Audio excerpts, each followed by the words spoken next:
Students, यहां पर एक सवाल है और पहले वाला ही सवाल है जो पहली वीडियो में दिखाया, सिर्फ थोड़ा सा अंतर है। 2 ओम, 3 ओम, 6 ओम के 3 प्रतिरोध हैं और सवाल वाला कहता है कि इन तीनों प्रतिरोधों को इस प्रकार से संयोजित करें कि कुल प्रतिरोध 1 ओम आए। लेकिन साहब, इन्हें जोड़ने के मुख्यतः 2 तरीके होते हैं।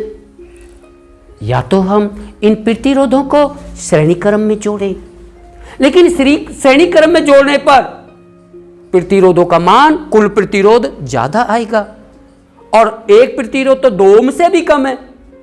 तो इससे निश्चित हो गया कि इनको हम श्रेणी क्रम में नहीं जोड़ेंगे। हां, परंतु अगर हम प्रतिरोधकों को समांतर क्रम में जोड़ते हैं तो उनका कुल प्रतिरोध कम आता है। हमें कम चाहिए तो हमारे दिमाग में यह आ जाना चाहिए कि इन तीनों प्रतिरोधों को हम समांतर क्रम में जोड़ें। और आप इन तीनों प्रतिरोधों को समांतर क्रम में जोड़ने का तरीका है कि 2 बिंदुओं के बीच इन तीनों प्रतिरोधों को हम जोड़ दें। पहला प्रतिरोध यहां पर 2 ओम है, ये 2 ओम प्रतिरोध हो गया। फिर 3 प्रतिरोध है, ये 3 प्रतिरोध हो गया। इसके बाद तीसरा प्रतिरोध 6 ओम है, ये आपका 6 ओम हो गया। अगर समस्त प्रतिरोधों को 2 बिंदुओं के बीच जोड़ देते हैं, हाँ, तो प्रतिरोधों को जोड़ने की इस विधि को समांतर क्रम में जोड़ना कहते हैं।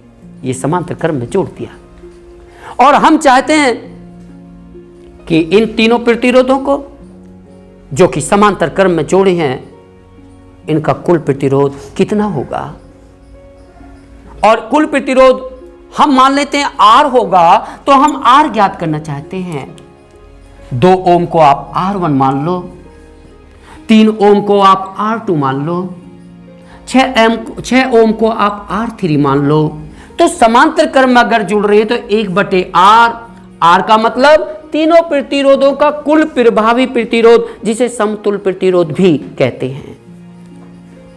यहां पर फॉर्मूला होता है, अगर समांतर क्रम में प्रतिरोधों को जोड़ा जाता है तो 1/R, जहां R कुल प्रतिरोध बराबर 1/R1 जमा 1/R2 जमा 1/R3।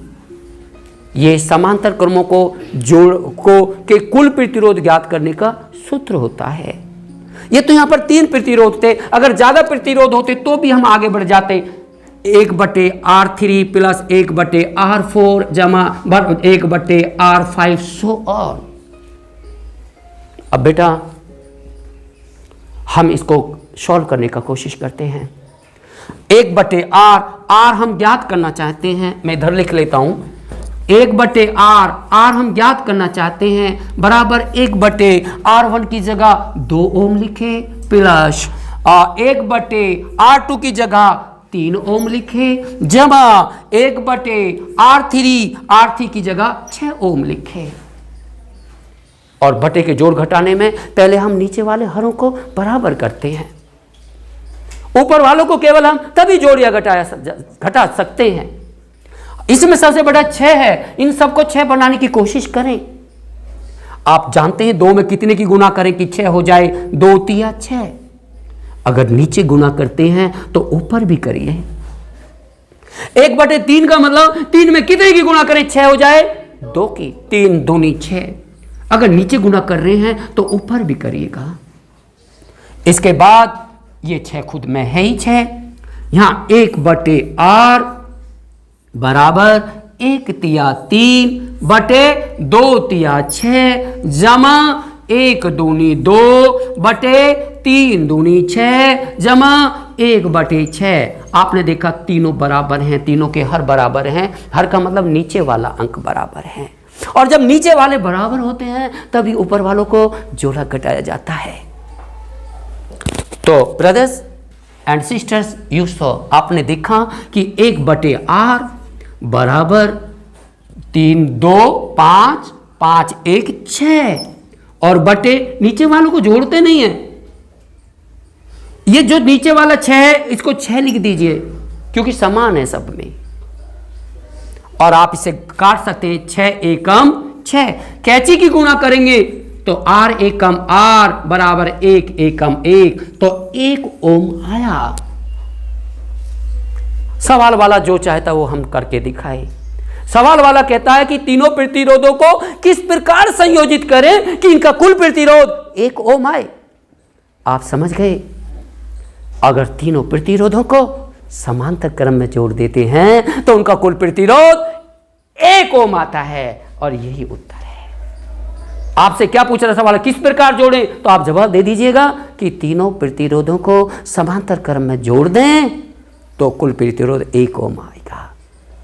आप यही चाहते हैं कि किस तरीका से जोड़ें।